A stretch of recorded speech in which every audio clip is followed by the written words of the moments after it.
Kemudian lanjutan hadis, alaikum bil jamaah, alaikum bil jamaah. Ya, nota ni sebenarnya ambil daripada Idris Marbawi. Diertikan oleh Idris Marbawi, alaikum bil jamaah ini adalah hendaklah kamu membiasakan diri dengan jamaah. Jamaah di sini disebut sidang ulama. Ya? Jamaah di sini disebut sidang ulama atau majoriti ulama. Gabungan ulama. Ya? Ini ditafsirkan oleh Idris Marbawi. Jadi jamaah di sini bukan jamaah solat yang terdiri daripada orang awam dan orang jahil. Nah, jamaah di sini sebagaimana ditafsir oleh Idris Al-Marbawi adalah sidang ulama. Majlis ulama. Majlis syura ulama. Termasuk tu. Tu termasuk. Ya. Bergantung kepada tempat kita nak membahaskan. Alaikum bil jamaah. Hendaklah kamu biasakan diri dengan jamaah, sidang, yakni sidang ulama ataupun himpunan ulama. Wa iyyakum, dan hendaklah kamu menjauhkan diri wal furqah. Wa iyyakum wal furqah, maksudnya hendaklah kamu menjauhkan diri daripada bercerai dengan sidang ulama tadi. Ya, maknanya diperintahkan kepada kita umat Islam untuk bersama dengan sidang ulama, ikut pendirian yang dibangunkan oleh sidang ulama. Ini kalau dia orang Islam. Kalau dia orang Islam memperjuangkan Islam, maka dia mesti bersama dengan pendirian yang ditetapkan oleh para ulama. Kalaulah dia berjuang atas dasar liberalisme atau dia berjuang atas dasar pragmatisme, itu terpulang ikut suka dia lah. Ya? Ikut suka dia nak ikut siapa.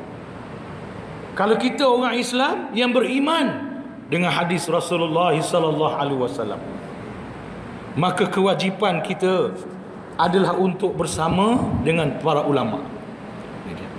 Wa iyyakum wal furqah, jangan bercerai. Tengok dalam hadis ni tuan-tuan, disebut lagi jangan bercerai, jangan melawan, jangan menentang, jangan menyanggah sidang ulama itu. Ya, ini kita kena faham. Jadi di dalam frasa ini Nabi memerintahkan kita mengikut pendirian-pendirian yang telah ditegakkan oleh para ulama. Selagi mana pendapat pendirian para ulama itu tidak bercanggah dengan terang-terang bercanggah dengan dasar syariat.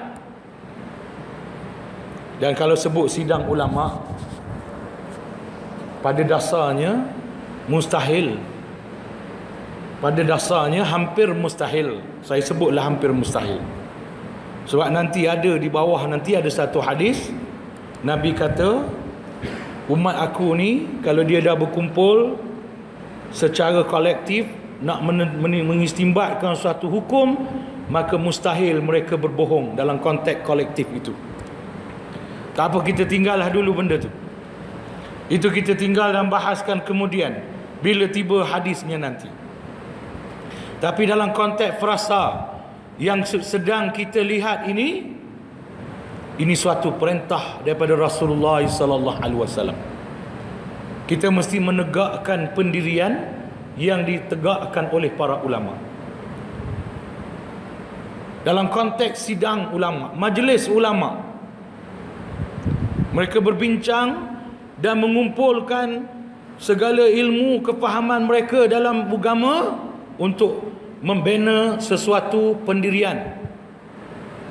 Maka sebagai orang Islam, kita mesti bersama dengan pendirian ini. Kita tak boleh berlawan dengan pendirian ini. Yang saya sebut tadi, selama mana tidak bercanggah secara terang-terang dengan syariat Islam. Yang saya sebut juga tadi dalam konteks jamaah sidang ulama adalah hampir mustahil dia bercanggah dengan syariat. Sebab dia jamaah, dia ramai. Kalau seorang dua tersalah nas, yang lain akan tegur. Kalau seorang berdua tersalah hujah, yang lain akan perbetulkan. Sebab itu hampir mustahil. Pendirian yang dibina secara kolektif oleh para ulama menghasilkan kesilapan. Apatah lagi melanggar dasar-dasar syariat. Ia hampir mustahil berlaku. Yang mungkin boleh berlaku bila individu umpamanya dalam dasar Islam, seorang pemimpin jamaah itu, pemimpin umat Islam itu, sebagai pemimpin, kedudukannya sebagai pemimpin dan ulama yang mampu mengistimbatkan hukum, dia boleh mengeluarkan pendapat dia, dan pendapat dia wajib dipatuhi. Dan di sini ada syarat, selama mana pendapat dia tidak terang-terang bercanggah dengan syarak. Di sini ada syarat. Seorang pemimpin Islam tu, dia pemimpin Islam, dia ulama, dia mampu mengistimbatkan hukum. Bila dia menegakkan, dia boleh menolak pandangan orang lain, dia boleh minta pendapat orang lain, dan tak semestinya dia menerima pendapat orang lain. Kalau sekiranya menurut pertimbangannya yang berdasarkan Al-Quran dan sunnah Nabi SAW, ada kesimpulan dan pendapat dan keputusan yang dianggap lebih benar, dia boleh menolak keputusan lain dan berpegang kepada keputusan yang dia buat, dan pengikut-pengikut dia wajib mematuhi perintah dia.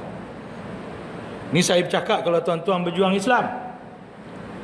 Kalau dasar tuan-tuan Islam, kalau dasar tuan-tuan liberalisme, pragmatisme, ikut suka tuan-tuan. Tapi kalau tuan-tuan berdasar dengan Islam, beriman dengan hadis ini dan hadis-hadis lain yang meletakkan pemimpin Islam itu, pemimpin terutamanya pemimpin jamaah Islam, yang ia faqih. Pemimpin Islam ni ada dua. Secara umum pemimpin Islam, dan dia tidak faqih, cuma dia dilantik sebagai pemimpin sebenarnya, tapi ilmu Islam dia tidak faqih, tahu sikit-sikit je. Ini lain cerita. Tetapi kalau pemimpin Islam itu faqih, maka taraf dia sebagai pemimpin meletakkan ia wajib dipatuhi. Tuan-tuan yang datang mengaji kat surau ni tentu faham apa makna wajib.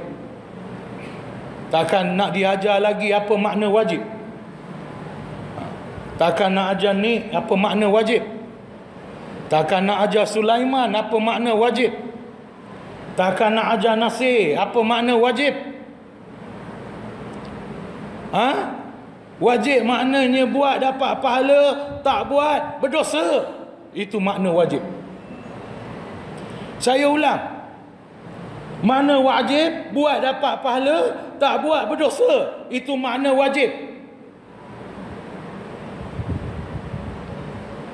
Apabila syariat meletakkan wajib mematuhi pemimpin Islam yang tak keluar daripada syarak, keputusannya, arahannya, perintahnya, sikapnya, tindakannya tidak keluar daripada syarak, wajib dipatuhi. Maknanya ikut dapat pahala, tak ikut berdosa.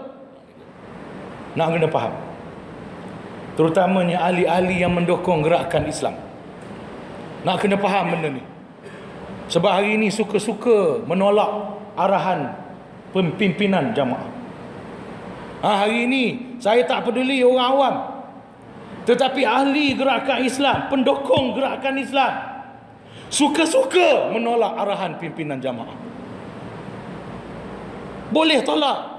Dia kata takkan tak boleh tolak, Ustaz, dia manusia. boleh salah. Ya, tunjuk di mana tindakan dia salah dari segi syariat. Kita boleh batal. Pengwajipan mentaati dia itu boleh batal kalau dia buat salah dari segi syariat. Kalau dia salah dari segi pahaman liberalismenya, pragmatismenya, itu cerita lain. Tapi kalau dia salah dari segi syariat, ya, batal kewajipan mematuhi. Tetapi selagi dia tidak terang-terang menyanggah syariat, saya ulang, selagi keputusannya, selagi sikapnya, selagi tindakannya tidak terang-terang melanggar syariat, dia wajib dipatuhi. Tak patuh berdosa. Kalau ketua cangan tak patuh ketua cangan, tak berdosa. Ketua kawasan tak patuh ketua kawasan, berdosa. Ini kena faham. Ya, persoalan yang seumpama ini. Baik.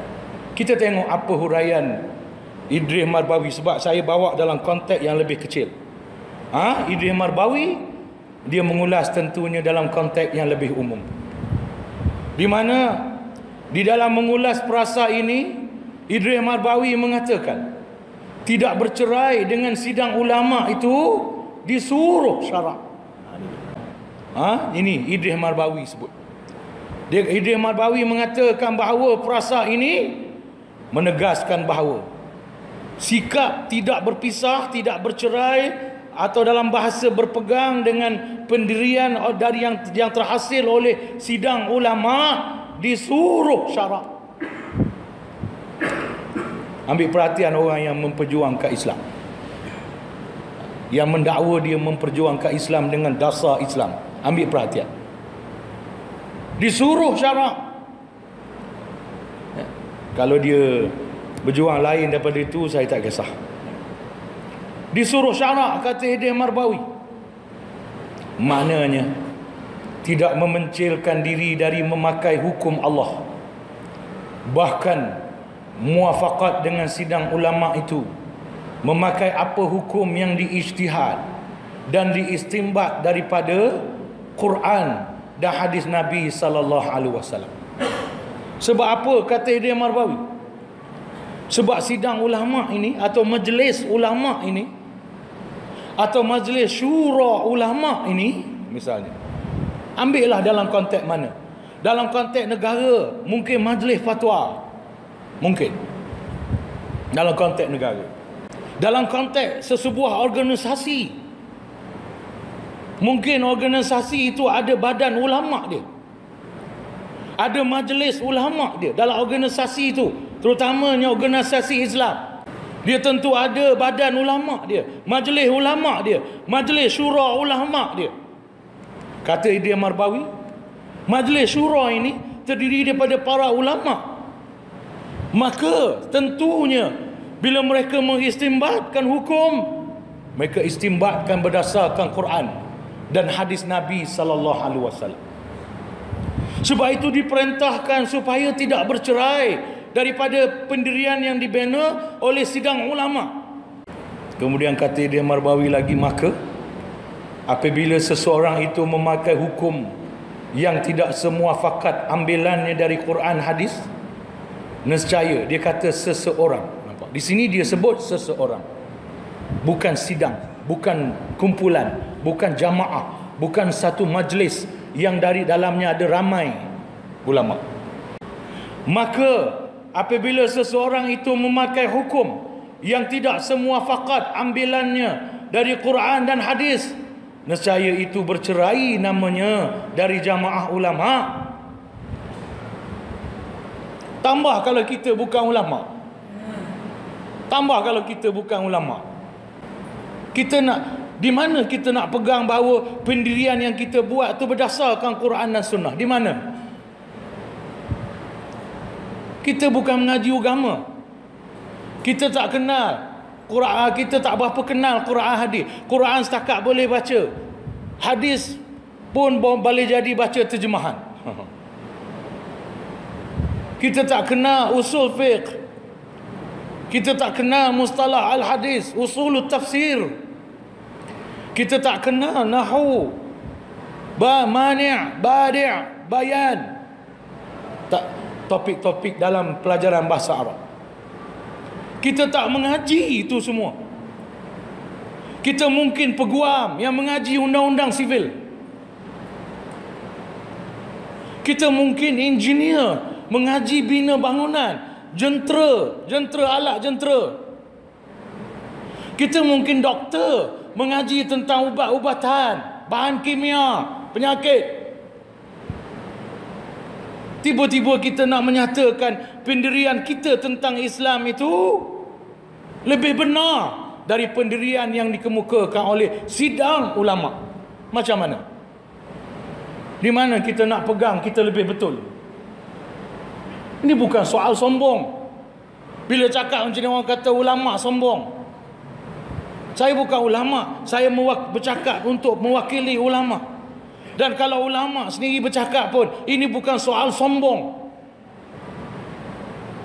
Kalau kamu bukan ulama, bagaimana kamu nak berpegang bahawa pendirian kamu tentang Islam itu, pendirian kamu tentang sesuatu perkara yang mendasarkan kepada Islam itu benar dari sudut Islamnya? Nak pegang tang mana?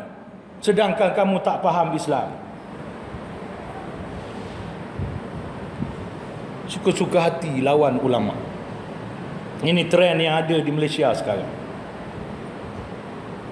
Kalau orang yang berjuang asabiah, yang berjuang pragmatisme, yang berjuang liberalisme, sekularisme, kalau mereka ikut trend menghina ulama ni, saya tak kisah. Ini dalam jamaah Islam sendiri ada trend menghina ulama, menolak dan nak menjatuhkan ulama. Kalau ulama tu seorang-seorang dia dengan pendapat dia, mungkin juga dia salah. Tetapi gitu pun dalam Islam saya dah terang tadi. Kalau dia orang yang faqih, dia ada hujah dia, dan kita tak dapat tunjuk di mana dia salah dari segi syariat, walau seorang pun kita kena patuh juga. Apatahlah lagi dalam keadaan dia disokong oleh sejumlah yang besar dari kalangan para ulama. Dewan ulama yang menyokong, majlis syura ulama menyokong. Misalnya, tang mana kita kata pertimbangan Islamnya salah? Kita yang bukan pendidikan Islam ni nak mengatakan pertimbangan dia salah. Tang mana? Ini tuan-tuan kena faham. Ya, tuan-tuan kena faham dalam persoalan yang seperti ini.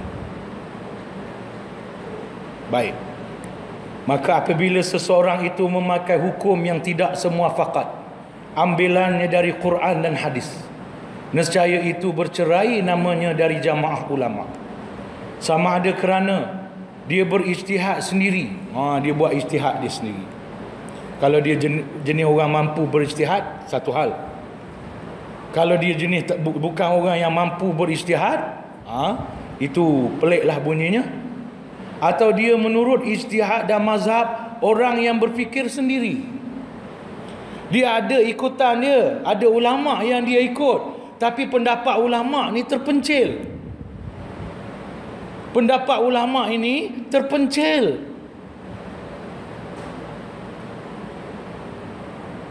Terpencil daripada pendapat yang dipegang oleh sejumlah besar ulama. Ini.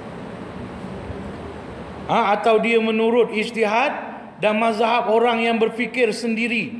Berpencilan dia dari ulama-ulama yang mujtahidin, yang terdiri daripada sahabat, tabi'in, tabi'at tabi'in dan lain-lainnya. Dia mungkin ikut ustaz juga, tapi ustaz tu seorang diri dia, ataupun seorang berdua dengan pendapat dia. Sedangkan pendapat satu lagi ini puluh yang memegangnya. Ni kena faham. Ya, ni kena faham. Okey. Kemudian Nabi menyebut lagi. Nabi kata, fa inna syaitana ma'al wahid wa huwa ma'al itsnain ab'ad. Nabi kata yang bermaksud, maka sesungguhnya syaitan itu dia akan bersama dengan orang yang bersendirian.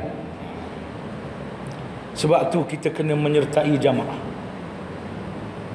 Menyertai jamaah, dan jamaah itu jamaah ulama yang di dalamnya berhimpun ramai para ulama. Bila ulama-ulama ramai berhimpun di suatu tempat, menunjukkan bahawa tempat itu lebih benar daripada tempat yang lain.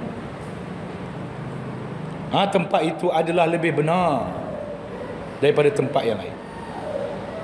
Macam tuan-tuan nak pilih restoran kan, nak pilih restoran yang berdiri ada 5 buah 6 buah. Tuan-tuan nak pilih macam mana? Saya kalau pilih, saya suka pilih yang tak ramai orang, sebab saya tak suka berempit-empit. Tapi ada kawan kata salah tu cara ustaz milih. Kalau nak pilih restoran, dia kata pilih yang orang ramai. Pilih yang orang ramai. Sebab bila ramai orang tu menunjukkan restoran tu sedap. Ramai yang datang makan, bermakna ramai yang mengiktiraf masakan di restoran itu. Ramai yang mengiktiraf. Betul tak? Betul tak? Begitu juga jamaah Islam. Kita hendaklah bersama dengan jamaah Islam yang disertai oleh ramai para ulama. Sebab bila ramai ulama yang menyertai, bermakna ulama-ulama ini melihat kebenaran lebih benar berada di tempat itu. Fa inna syaitana ma'al wahid. Maka sesungguhnya syaitan bersama dengan orang yang berseorangan. Dia tidak bersama dengan jamaah ulama. Dia seorang-seorang dia je. Maka dia yang lebih besar kemungkinan buat silap. Dia tak ikut mana-mana jamaah. Dia kerja seorang diri dia je. Dia tulis atas meja dia. Dia tengok satu perkara, dia tulis seorang-seorang dia. Rojok sana, rojok sini, tulis. Dia tak ikut. Maka orang macam ni bukan nak kata salah, tetapi kemungkinan salah itu lebih besar. Sebab dia berseorangan.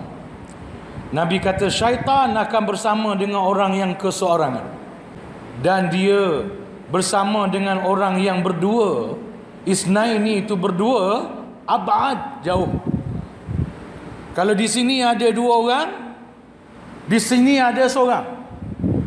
Syaitan ni nak buat kerja dia, nak menggoda ni, nak menyesatkan. Maka kata Nabi di sini, syaitan akan cari yang seorang tu. Dia pergi yang seorang. Dia tak pergi yang berdua. Syaitan bila dia nak rosakkan seseorang, dia lebih suka cari yang keseorangan.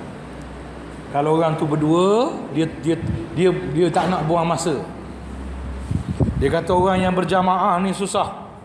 Kan aku goda-goda kan, kawan dia tegur dia.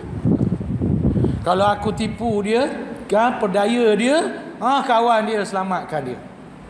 Jadi syaitan dia suka cari yang keseorangan, yang tidak bersama dengan jamaah. Ya.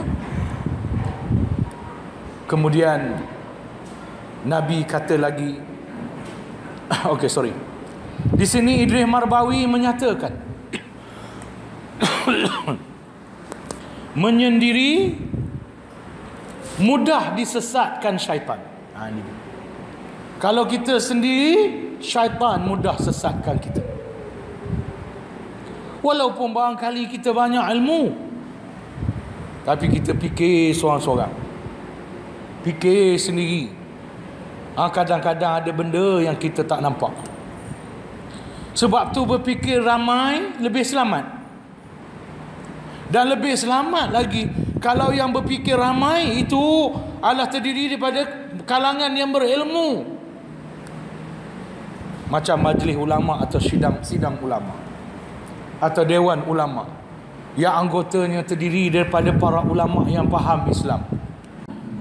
Kalau pendirian itu terbina oleh sejumlah ulama, terbina oleh pemikiran-pemikiran mereka yang memang memahami Islam, memang mengaji Islam,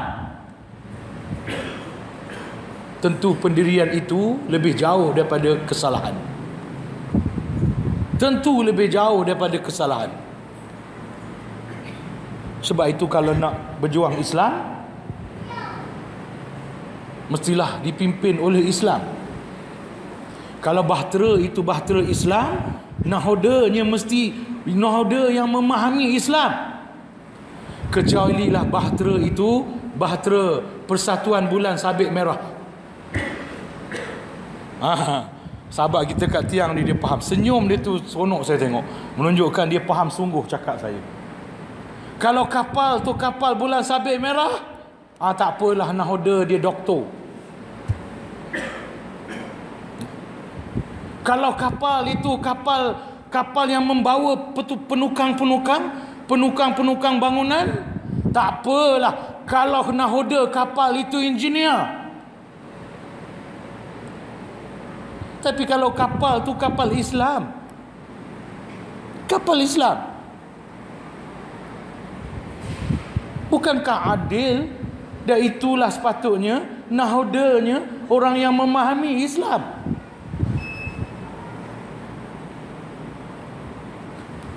Ini kena faham tuan-tuan. Kemudian kata Idris Marbawi, sebab itu jangan bercerai dengan sidang ulama pada apa-apa hukum syarak.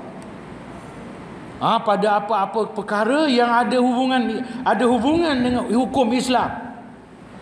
Yang perkara itu perlu nak buat ke, tak nak buat ke, boleh buat ke, dia mesti melihat kepada Islam. Maka jangan bercerai daripada pendirian yang dibina oleh sidang ulama. Kecualilah perkara keduniaan semata-mata. Misalnya undang-undang jalan raya, nak buat supaya motor-motor ni wajib nyalakan lampu siang hari, kan? Yang ni tak payah tanya ulama. Ni tak payah tanya ulama lah. Ini tak payah ini tak payah ulama. Tak perlu kepada pendirian ulama. Fikir sendirilah, pakar-pakar dia. Ada orang kata motor ni dia kecil, kenderaan kecil. Kadang-kadang bila dia dekat belakang kereta, dia susah nak nampak dalam cermin kereta tu. Maka kalau nyalakan lampu walaupun siang hari, maka kelibat lampu tu membuka peratus yang lebih besar untuk kehadiran motor ini disedari oleh penunggang kereta di sebelah depan. Misalnya kan, itu kajian. Tak apa. Sebab perkara ni tak perlu rujuk Quran. Perkara seperti ini tak perlu rujuk hadis Nabi SAW. Ini perkara kecil, tak apa. Tetapi kalau pergi kepada perkara-perkara yang memang perlu kepada hukum syarak, memang perlu kepada hukum syariat, ia perlu bahawa kita mesti bersama dengan pendirian yang diputuskan oleh sidang ulama. Kemudian kata Idris Marbawi lagi, ulama itu ibarat lampu suluh. Ulama yang ramai itu tentulah dengar ni baik-baik tuan-tuan. Dengar lebih baik-baik. Ni di sini dengar baik-baik. Saya minta tuan-tuan dengar baik-baik, kecuali tuan-tuan pendukung fahaman liberalisme, pendukung pragmatisme, pendukung sekularisme, tak apa, nak tidur pun tak apa. Tapi tuan-tuan, kalau tuan-tuan mendakwa tuan-tuan Islam, nak memperjuangkan Islam, dengar ni baik-baik. Ulama itu ibarat lampu suluh. Ulama yang ramai itu tentulah lebih dipercayai selamat dari kesilapan dengan sebab duduk dalam cahaya yang banyak. Nampak? Ulama umpama, seorang ulama umpama satu obor terang kawasan sekitar. Datang dua orang ulama, dua obor, terang lagi. Datang 1000 ulama, terang. Lampu suluh. Suluh dengan satu lampu suluh je, tak nampak. Nampak sikit-sikit je. Tapi suluh dengan 20, 30 lampu suluh, lebih terang lagi. Sebab tu kalau kita berpegang dengan sidang ulama, kita akan lebih selamat. Tuan-tuan jangan bercerai dengan pendirian yang dibina oleh sidang ulama. Majlis ulama, majlis syura ulama ke, majlis fatwa ke, jangan. Lebih-lebih lagi apabila sesuatu perkara itu lebih-lebih lagi satu perkara itu kalau tak ada khilaf ataupun majoriti kata haram, ada seorang dua kata harus, kita kena ketepikan yang harus. Ataupun ijma', semua kata haram, itu memang wajib pegang lah. Ataupun majoriti kata haram, beberapa orang kata harus, kita boleh ketepikan yang harus, pegang yang haram. Sebab yang haram itu daripada sidang ulama, majoriti ulama. Kecuali perkara yang dia sama imbang.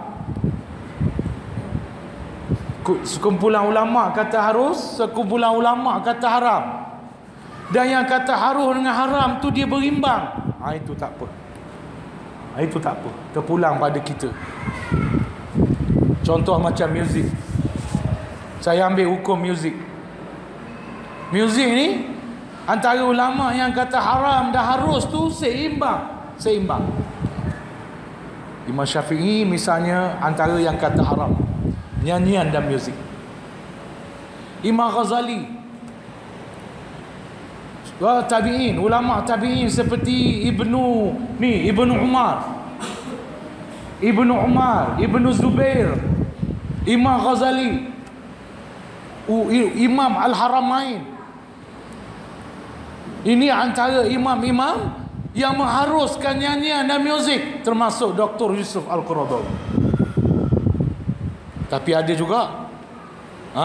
juga pendapat yang kata haram macam Imam Syafi'i. Dan ada beberapa imam lain pun mengatakan haram. Jadi ini dia seimbang. Maka tak apalah pegang mana-mana pun.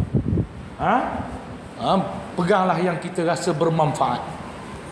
Bagi saya dalam konteks sekarang, dunia yang penuh dengan nyanyian, apa-apa benda pun kena nyanyi juga. Maka kita rugilah, lambatlah kita kalau tak guna bidang nyanyian itu untuk dakwah. Contoh. Tapi kalau pendapat tu majoriti kata tak boleh, maka kita hendaklah bersama dengan pendapat yang majoriti. Ulama yang ramai itu tentulah lebih dipercayai selamat dari kesilapan dengan sebab duduk di dalam cahaya yang banyak, tiada menyenangkan hati tinggal di bawah cahaya yang sedikit. Kalau nampak bandingan dia. Tuan-tuan suka tak kalau duduk rumah cahaya malam? Dia suka tak? Sesekali api padam, nyala lilin, jadi macam makan kawan-kawan kita di Kelantan kan, pasal lampu lilin dia. Lampu padam, nyala lilin. Selesa tak? Tak selesa. Bawa kursi kat luar kipas, keluar kat kipas. Duduk dalam cahaya yang malap, tak selesa tuan-tuan. Kita tak selesa tuan-tuan duduk dalam lampu malap. Betul atau tidak? Sebab tu kalau kita berpegang dengan hanya seorang dua ulama, sepatutnya kita tak selesa. Kalau kita ikut pendirian tosah kata seorang dua ulama, pendirian yang bukan oleh ulama pun bukan ulama pun yang berpegang pendirian itu, kita patut rasa tak selesa. Melainkan kita berpegang dengan pendirian yang dipegang oleh sebahagian besar para ulama. Umpama duduk dalam cahaya malam, kita tak selesa duduk dalam cahaya malam. Tapi bila kita dapat cahaya terang, kita jadi selesa. Ni dia. Saya nak habiskan perasaan ni dia. Maka kata dia Marbawi, Muslim yang mahu hidup selamat dari dunia sampai ke akhirat, janganlah tinggalkan sidang ulama. Dengar, saya ulang balik. Muslim yang mahu hidup selamat dunia dan akhirat, bukan nak selamat dunia je, nak selamat akhirat. Janganlah tinggalkan sidang ulama, majlis ulama, majlis syura ulama yang muafakat ijtihad mereka pada hukum Allah yang diambil dari Al-Quran dan sunnah Nabi sallallahu alaihi wasallam. Maknanya Jamaah ulama ni mereka ada ilmu Islam, mereka kuasai Quran dan kuasai hadis Nabi dan ilmu-ilmu yang bersangkutan. Bila mereka istimbatkan hukum pendirian, datang daripada itu semua, datang daripada Quran hadis, menjanjikan pendirian yang dibina oleh jamaah ulama, majlis ulama, majlis syura ulama, menjanjikan bahawa pandangan itu berdiri atas Quran dan sunnah Nabi sallallahu alaihi wasallam. Nama saya Ahmad Izzuddin Syamudin. Umur saya 15 tahun. Tahun ni ada PT3. Asal saya daripada Selangor. Basic, orang cakap basic tu tak ada lah, tapi macam saya kira lebih kurang kosong lah juga. Kalau setakat setting screen saver macam tu, benda-benda biasa, benda-benda internet tu ada lah. Kalau nak format komputer memang saya kosong macam ni. Saya baca dulu dia punya apa orang cakap teks tu yang dia cakap baca saya dulu. Saya baca tu dulu, lepas tu baru saya tengok video. And then saya tengok sekali, saya tengok macam sekali imbang orang cakap. Tengok sekali imbang, lepas tu baru refer balik. Dia buat refer. One step. Saya ingat step tu. Dia kurang macam tu lah. Boleh. Waktu saya buat tu, saya agak pening lah sikit lah. Biasa lah mula-mula awal sebab kita tak tahu basic. Tapi waktu kita dah buat, dah tahu jalan ni macam ni, kira boleh lah buat. Kira boleh. Banyak membantu. Kalau tak, saya takkan nak dapat ni format komputer saya yang bermasalah macam ni. Panduan. Panduan yang dia bagi ni kira membantu lah. Kira macam kalau kita cakap 90% membantu saya. Yang lain kita kena guna otak sikit lah. 10% tu kena fikir-fikir sendiri. Macam nak tengok model dia, nak tengok dia punya, orang cakap driver dia punya ni nak search lah. Tu kena fikir otak sikit lah. Kalau sebab saya pun 15 tahun. Kalau anda semua umur dalam 20, 21 belajar college, takkan tak boleh buat. Saya boleh buat. Okay, 150 saya rasa tak rugi. Lepas berpatutan sebab harga 150 saya tengok dia punya video pun bagus, jelas, suara tak kabur-kabur. Lepas tu dia punya video tu panjang, macam kita kira detail dia full lah. Saya rasa kalau saya pun pernah buat video, saya rasa kalau buat benda tu, saya rasa ambil makan masa yang lama lah. Untuk 150 tu, saya rasa berpatutan. Okey, kekurangan dia mungkin panduan lah.